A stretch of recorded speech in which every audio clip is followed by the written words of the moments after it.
Pessoal, hoje eu vou passar para vocês esse vídeo da tutela cautelar requerida em caráter antecedente, aproveitando o esquema que eu já havia passado para vocês na nossa aula. Então é o seguinte, eu vou disponibilizar, esse esquema já está disponibilizado no material de vocês, né? E aí, para poder vocês acompanharem a explicação, eu sugiro que vocês prestem bastante atenção. O que acontece, gente?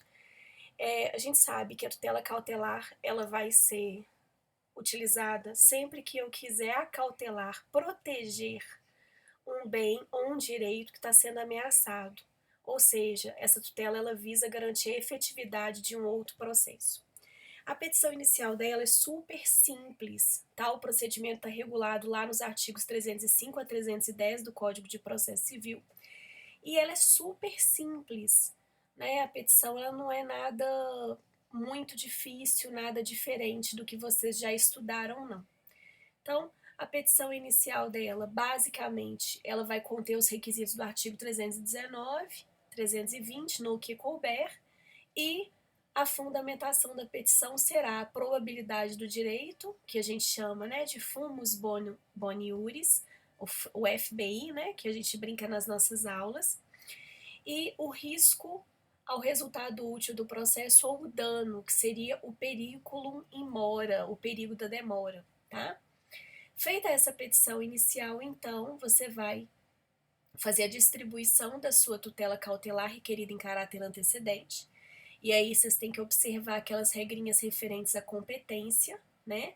Uma vez que vai ser proposta posteriormente uma demanda principal.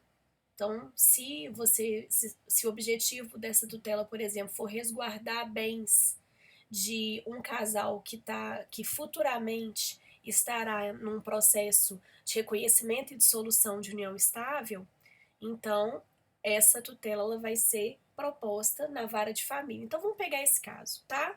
Um casal que está aí futuramente haverá um processo de reconhecimento e dissolução de união estável acumulado com partilha de bens. Vamos colocar um exemplo de Maria e João, tá? Maria vivia união estável com João, e aí o relacionamento se desgastou e então Maria resolve sair de casa, tá? Ao sair de casa, Maria então começa a receber notícias de vizinhos, começa a saber que João surtou e começou a dilapidar todo o patrimônio do casal. Começou a colocar à venda alguns bens, outros bens ele está deixando na rua exatamente para poder deteriorar. Então ele mora próximo à Avenida Vilarinho, soube que vai cair uma chuva muito forte, que a indicação é de que chova bastante naquela região, e então ele coloca o carro na rua, tá? Para o carro ele ir embora junto da enchente. Então ela sabendo dessa situação, ela procura por uma advogada e ela explica a situação, fala, olha, eu me separei, né? Nós não estamos mais juntos, morando na mesma casa. Entretanto, eu quero proteger os meus bens. Ainda não foi proposta nenhuma ação, mas eu quero proteger os meus bens. Então, o advogado, ele, sabendo que existe a possibilidade da tutela cautelar requerida em caráter antecedente, ele vai exatamente utilizar dessa tutela cautelar para poder tutelar o direito aí da Maria. Então, ele vai fazer essa petição super simples, né? A petição, uma vez distribuída, o juiz vai despachar essa petição e vai determinar a citação do réu para poder contestar e apresentar provas no prazo de 5 dias. É um prazo bem pequeno, gente. Tá vendo? Esse prazo é bem pequeno, tá? O réu ele tem duas saídas, né? Ele pode não contestar, e a gente já estudou isso em sede de processo de conhecimento, quando não há apresentação de contestação, e se indica a revelia, né? E o principal efeito da revelia é a presunção de veracidade dos fatos narrados pelo autor.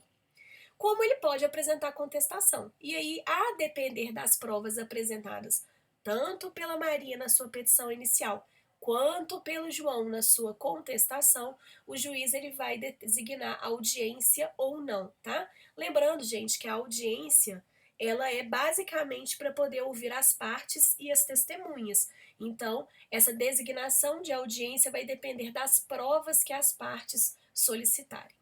O juiz, então, né, havendo a presunção de veracidade ou havendo a designação da audiência após a audiência ou não sendo essa designada por não haver necessidade, ele vai decidir o requerimento da cautela no prazo de 5 dias, tá? Eu coloquei pedido de cautela porque é assim que está a redação no Código de Processo Civil, mas vocês sabem que, na verdade, as tutelas, né, provisórias, elas são requerimentos. Enfim, gente, existem duas possibilidades, tá? A primeira possibilidade é de que o juiz indefira a tutela cautelar, né? Ele verificou que as alegações da Maria, elas não estão acompanhadas de documentos, elas são alegações muito frágeis e, portanto, não há necessidade de se conceder aquela tutela cautelar. Então, ele indefere a tutela cautelar. Indeferiu a tutela cautelar, existe algum problema em apresentar o pedido principal, que seria o reconhecimento e dissolução de união estável com partilha de bens? Nenhum problema, tá? O indeferimento da tutela cautelar, ele só vai impedir que a parte formule o pedido principal se, por um acaso, esse indeferimento da tutela cautelar tivesse baseado em decadência ou prescrição, ok? Não é o caso do nosso exemplo, então, se isso acontecesse, a Maria ela poderia apresentar a sua ação de reconhecimento e dissolução de união estável normalmente, seu pedido de reconhecimento e dissolução de união estável normalmente, e aditar a petição com esse pedido. Como pode acontecer, então, do juiz conceder a tutela? Tá? O juiz verificou que, de fato, o João surtou, que ele está colocando em risco todo o patrimônio do casal e, então, ele concede a tutela cautelar. Nesse caso, gente, a Maria ela tem um prazo de 30 dias para efetivar a tutela cautelar, tá? Então ela precisa de efetivar a tutela cautelar no prazo de 30 dias, tá? O que é essa efetivação da tutela cautelar? A efetivação da tutela cautelar, gente, que está tratada aqui, ó, nada mais é do que o cumprimento do mandado onde consta a decisão de concessão da tutela, ou seja, o oficial de justiça vai até a casa do João e informa ele que a tutela cautelar foi concedida e no momento, né, na oportunidade, ele já faz a busca e apreensão dos bens, tá? Isso é efetivação da tutela cautelar, o cumprimento deste mandado judicial onde consta a ordem aí de concessão da tutela cautelar antecedente. Lembrando, gente, que a Maria ela tem o prazo de 30 dias para poder fazer isso. Ah, professor, e se por um acaso esse prazo se escoar por conta de uma demora do Poder Judiciário, a Maria será penalizada? Não, ela não será penalizada, tá? Agora, o que ela não pode fazer é ficar inerte. Exemplo, o juiz concedeu a tutela cautelar, tá? O que a Maria tem que fazer se ela não estiver sob o palio da justiça gratuita? Pagar a verba do oficial de justiça para que o oficial de justiça possa efetivar essa tutela cautelar. Enquanto a Maria não pagar essa verba, o oficial de justiça não vai se direcionar até a casa do João e aí a gente pode ter um problema desse prazo de 30 dias acabar sendo extrapolado. Mas vamos lá, gente. Foi efetivada a tutela cautelar no prazo de 30 dias.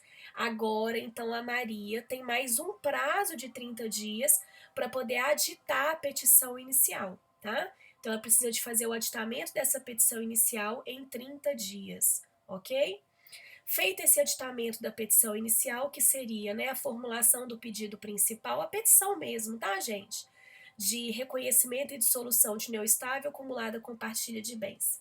Feito esse aditamento, o processo ele segue o procedimento comum, ou seja, haverá intimação das partes para audiência de conciliação ou de mediação, através dos advogados ou pessoalmente, né? Se houver advogados constituídos nos autos através dos advogados, caso não haja de forma pessoal, e segue o procedimento comum normalmente, ok?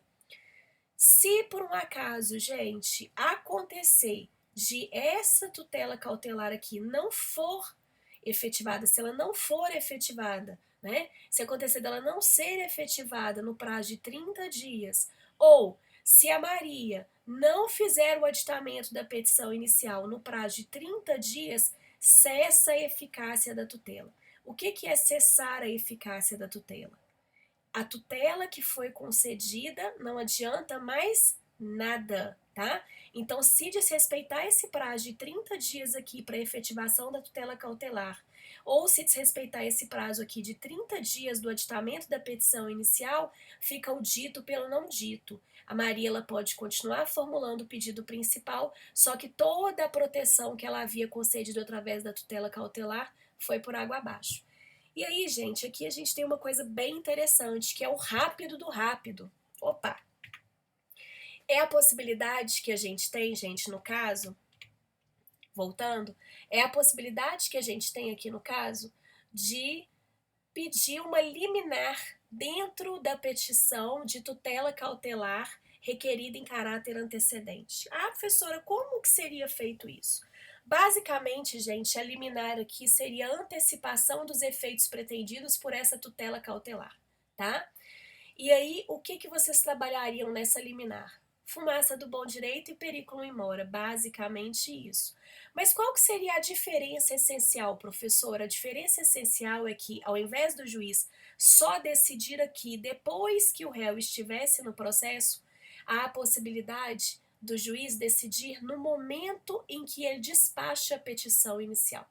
Então, se você formular um requerimento liminar, né, dentro da sua petição de tutela cautelar, o juiz, ao despachar a sua petição inicial e ao determinar a citação do réu, ele vai decidir se ele defere ou não a sua liminar. E se ele deferir a sua liminar, o réu aqui, gente, ele já é citado e intimado da concessão da liminar. Qual que é o efeito prático disso? Ele vai ser surpreendido, gente, tá? O oficial de justiça vai chegar na casa dele para poder fazer o cumprimento desse mandado e ele já vai fazer a busca e a apreensão desses bens. Então, o João ele vai ser surpreendido com o oficial de justiça fazendo essa citação, a intimação da concessão dessa tutela, e no mesmo ato ele já vai buscar e apreender todos os bens que estão sendo dilapidados pelo João. Então, geralmente, né, gente, é uma coisa, essa liminar é uma questão que ela é muito feita. A gente faz muito requerimento de liminar dentro de procedimento de tutela cautelar, tá? Requerido em caráter antecedente. A gente faz muito. Por quê? Porque a gente surpreende o réu, a gente pega ele pela surpresa. Num ato que ele é citado, ele já é intimado que houve a concessão dessa tutela, e aí, nesse caso, ele não tem muito como escapar, né? Os bens eles são apreendidos na hora, isso garante até uma eficácia do instituto, ok? Espero que vocês entendam, mas a gente está aqui à disposição, né? Estou à disposição de vocês. Logo mais a gente tem o encontro marcado e aí eu vou sanar todas as dúvidas de vocês. Beijo grande!